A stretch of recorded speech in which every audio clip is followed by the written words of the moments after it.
This age and times comes great ideas, sweet memories, new techniques, untold stories about Africa and the world at large. Guess what? The new age brings on board a brand name in broadcasting technology. Introducing Age Television.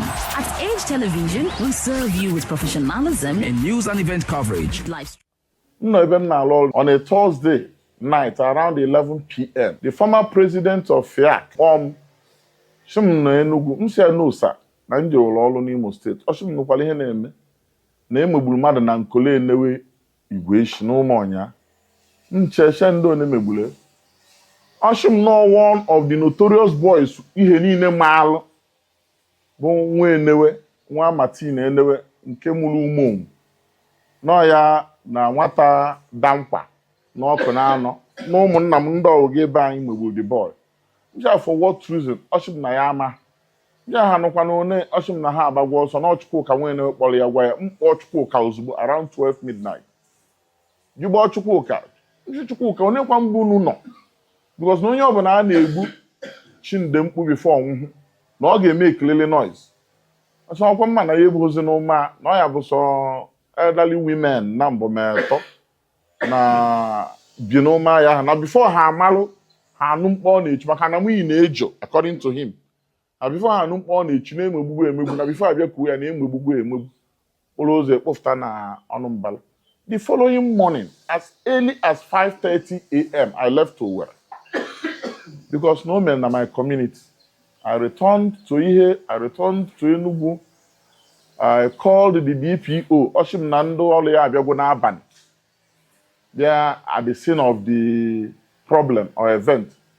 Bia vulu onye egbulu donya na mortuary.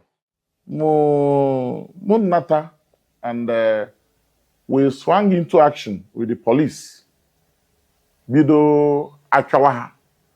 Ashkwa anyị na-ahụrụ ha na n'ugwu Aji. Ba anyị bịara anya nche.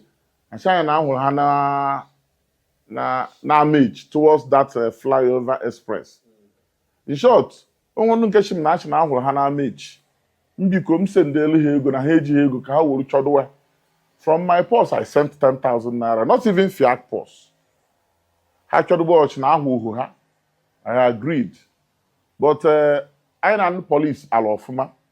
So before we knew it, the police was there na ha nọ na one police station. Sunday morning, I got the call na ha nọ na one police station around 4 a.m. By 5:30 a.m., I'm going to police station. Cheluza DPO, Mbanabo North Police Station, Ozala. Who later came around, man, go 4 hours plus na police station before they came. There's a other DPO in Co-1. The DPO now came. They went and brought them from Ebe Edoela. It happened that motor no police Jibia among the two alleged criminals and DPO. They're on a station. Because a criminal matter, a state matter, our state got prosecuted, not any of us. Here, Mande Buleiba, Mandomwate Buluga, just witnesses. So, Munsheba Vulu DPO, while evil the two alleged criminals, Nando police and those on a motor haji, Anyan Natawa Ozala. From 5 a.m., he finishing Ozala by about 2 p.m. without even bathing or doing anything. So I had to go back to Enugu, brushed up, and started coming back home. So, na maybe who need here. Man, anytime I call him, even if it is 1 a.m., they won't anything. He got home near. Another one, there was a time, Ashina Huluzum mad. Na muidu na nkumo. You know, lehugo sending bike we. So I had to come home immediately. Rush, I get a report to the police. Oh, PG, in which Honorable Ekacho Kolo, Babiashim na 1 year woke, Shukwa na Egelo. Na Zoeba, get me some any tales or Ebashi Jubo. Who's the thing? Tapun no ndu na achọ ha for a long time. I reported to the police. I made sure na ndị be anyị na ndị ugwu enwe problem. We went, I called police, we organized with Ndugu. I had meetings with them more than 5, 6, 7 times. They peacefully came and carried the brother because I know security challenges along that express axis from Umo wherever Hanapo block, Begon Express. You could remember Mbenda Madubebul Papa, one of us, late Chief Esomcho Enum, all within that same axis. So I know serious security challenges ever. That was the things I used to beg Ndugu. Not and anybody can commit such a thing because Nanda Madi be close to Eba, Apalozo nya biate na mu because the composed or the composing body of the person had no head, had no testes, you know. So, but we all there it was. We posted it online. Everybody had to buy nose masks. Everybody put and make sure and do no problem. But because of Nemo Telena, we had to give them some money from FIAC Pos. Also, there was a time Abia Park Moto, Sienna, boss, no moon. On no go like 2-3 months. Metu the motor, you know, tire and others. Ashwaza, no one day buy motor. I was called and I came and called on the police. Abia Beme Peli made the motor, but my wine, my airport, and everything there. It was suspected to be maybe criminals, jail, maybe one thing or the other. Magataleba, bar break, park, the motor. So I made sure police came and removed the vehicle. We paid for both towing and everything. So I made a question on how I survive all these things. Ihe believed in me and voted me. Since Ebido FIAC, the most popular election, my election. The whole you to the brim. Ihe can want such a massive gathering since Emewe FIAC. So now my capabilities, the level of my humility, that I don't support Onyo Bonankard, he should also kwebro mama molo. If I play my voice notes na my family, WhatsApp ne over this boy, nke family anema allege no sobu mata ne komoni well. You will know that I am not for anybody. I can go to anywhere and join in begging. Maybe you might am mad about because now the thoughts akalohono. I have no Maya neocho boob, not even no Maya papa. Man, able to go, will release no, able number the powers. I will sentence him to death if found guilty outrightly, and I will sign his death warrant. I said it to my entire family here on this WhatsApp. Well, our program for the year is the same program we had last year to keep it free of criminalities. To secure it. IDI, G10, IPM, White Lion, honey nene FIAC. So IDI name, not FIAC name. G10 name like the towers, hello by the junction Batana by. No FIAC mele. IPM name, not FIAC name. FIAC is the umbrella body covering all these things. And you know, FIAC had a one allocation from government or ego ndihe na atuta for one problem or the other. Bandejile. So ihe niile ndị a na-eme ma renovation of Mother of Mercy Hospital, championed by IDI of FIAC na-eme. The fencing of Umobe Primary School, which is going on now. I am the supervising engineer and chairman works committee. All the championed by the IDI. Mano ihe niile na-atọ ego eji eme. Ihe ọ bụ na ihe niile na-eme bụ FIAC na-eme.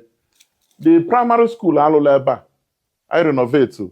Ihe bụ the first community nwere smart school.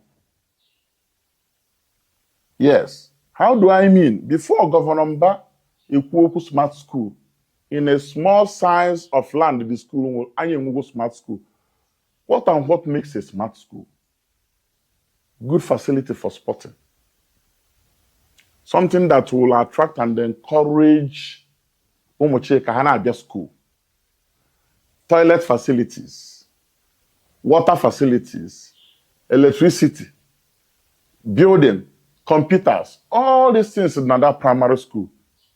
In short, even as I'm talking to you now, if a primary school be the only primary school in Enugu State, you can come into the headmaster's or headmistress office and you sit down and watch television with DSTV being recharged monthly.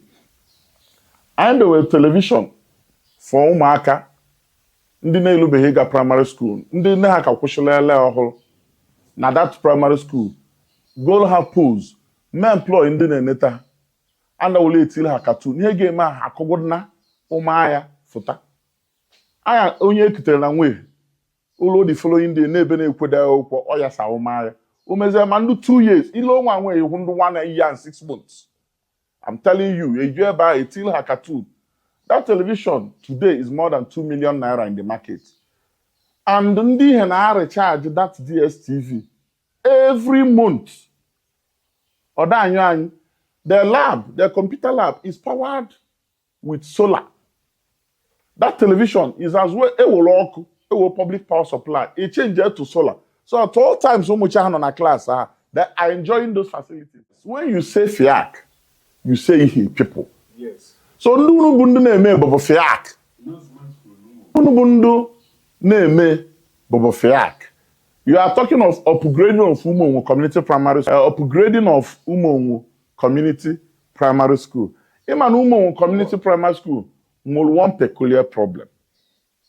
The peculiar problem Umongo Community Primary School will na shine bo land and people who loan around that school.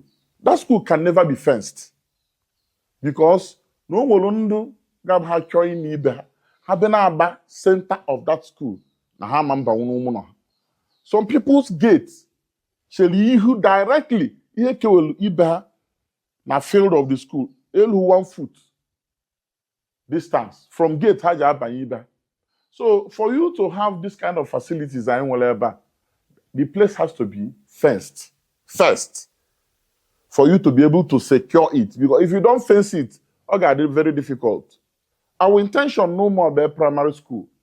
Able just to fence it. Actually, it is this computer and other facilities there.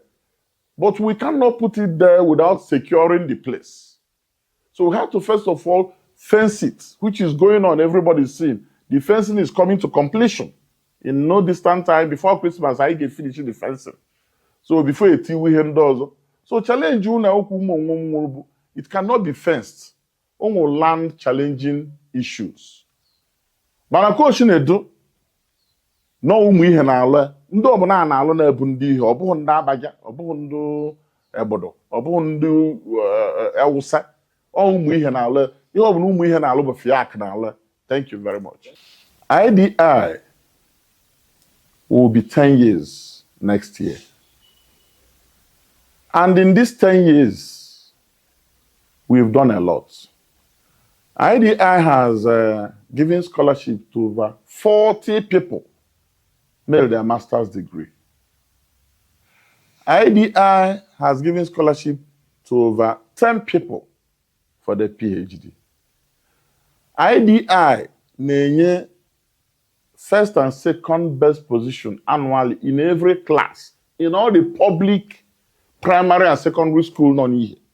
For instance, Umo Community Primary School, only have number first, overall first, and overall second na primary 1. I get yearly award at the end of the year by name our convention. Primary 2, primary 3, primary 4, Umo, Umobe, Central, Primary. Even this Holy Child, where a Catholic-owned school, has been included. We've got some schools banned, like I have one Holy Child banned. IDI. So I need teachers encouragement by giving them incentives, best performing teachers in all these schools. I need best WIAC award, second to best, third to best, na community secondary school here. Some of these things, like the WIAC, the best JAM, the best medical related, the best nursing student in JAM, ndị nke ahụ bụ endowment made by some of our illustrious sons. For instance, Ma Cecilia Ozemena for best JAM, now funded by Air Commodore John Emeka Ozemena Obanukwu one retired. Like for best medical related, now funded by late Sylvanus Ekoogbo family, Sylvester Ekoogbo family. Like for the best nurse, it is funded by the Aganibo, Adola Aganibo, on behalf of his father and mother. Like for the PGD, it's funded by Ismaila, Dr. Ismail Ugu, you know, to immortalize his father and mother. The best WIAC is funded by Joe the family, late Chief Joe the family, and co. So, but masters, the PhD is funded by Chief Dr. Godwin Chinedu Kolozome Nihe. So the core here and IDI, but that scholarship for masters, that's the one we contribute money to fund. Scholarship for masters, per Lawrence Enewa Award for Umochi Balo first and second, now primary and secondary school, and the host of others. Thank you.